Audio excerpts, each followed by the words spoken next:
8h17, bienvenue sur France 2 si vous nous rejoignez. Il faut savoir que chaque année, cette année encore, l'ONF, l'Office national des forêts, va remettre le prix du plus bel arbre, un concours qui est bien sûr ouvert à tous. Et les votes pour le prix du public de l'arbre 2017 sont ouverts sur le net, sur le site arbredelannée.com, tiens. Et vote ouvert jusqu'au 1er décembre. Vous avez donc encore quelques jours. Laurence Bobillard a rencontré ceux qui, à l'INRA, l'Institut national de recherche agronomique, ces chercheurs qui travaillent justement sur la croissance et les éléments qui influencent la croissance des arbres. Regardez.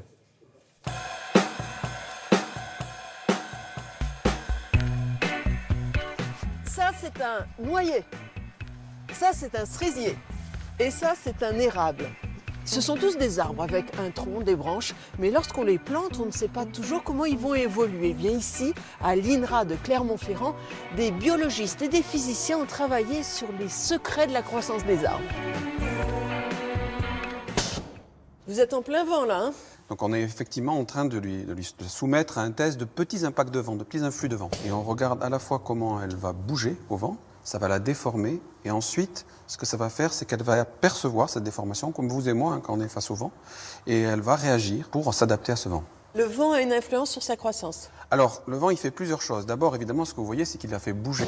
Et quand elle a senti cette déformation, elle va changer sa croissance. Et ce qu'elle va faire, donc elle va pousser en diamètre, elle va faire beaucoup plus de racines, elle va s'ancrer, et elle va aussi pousser moins en hauteur. Donc elle va se faire vraiment plus trapue pour résister. Mais si le vent venait que d'un seul côté, qu'est-ce que ça fait? Elle va sentir la direction du vent, et donc elle va adapter sa croissance, et elle va la faire juste dans la direction du vent en diamètre. Elle va s'ovaliser, et c'est ce qu'on voit dans les endroits où le vent est toujours dans la même direction. Par exemple, la vallée du Rhône, et c'est le signe de cette perception. Ici, c'est Las Vegas en plein été. Voilà, c'est un peu ça. Je ne sais pas si c'est aussi rond à Las Vegas. En tout cas, là, on étudie l'effet de la lumière. La plante, elle utilise la lumière de deux manières. Elle fait de la photosynthèse avec ses feuilles, ça c'est très bien connu. Mais les bourgeons, les petits bourgeons qui sont là, eux, ils vont percevoir une sorte de vision de la lumière. Et suivant s'ils sont éclairés ou pas, ils vont démarrer plus fort. Comme des yeux.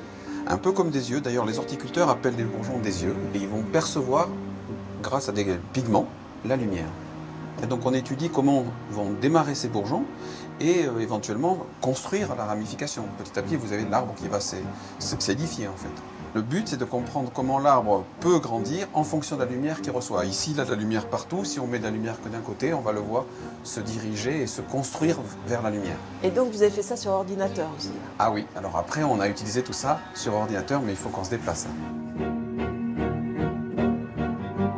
On a ici un arbre, sa croissance va résulter de cette possibilité des bourgeons de répondre d'un côté et aussi de la croissance en diamètre qui dépend du vent.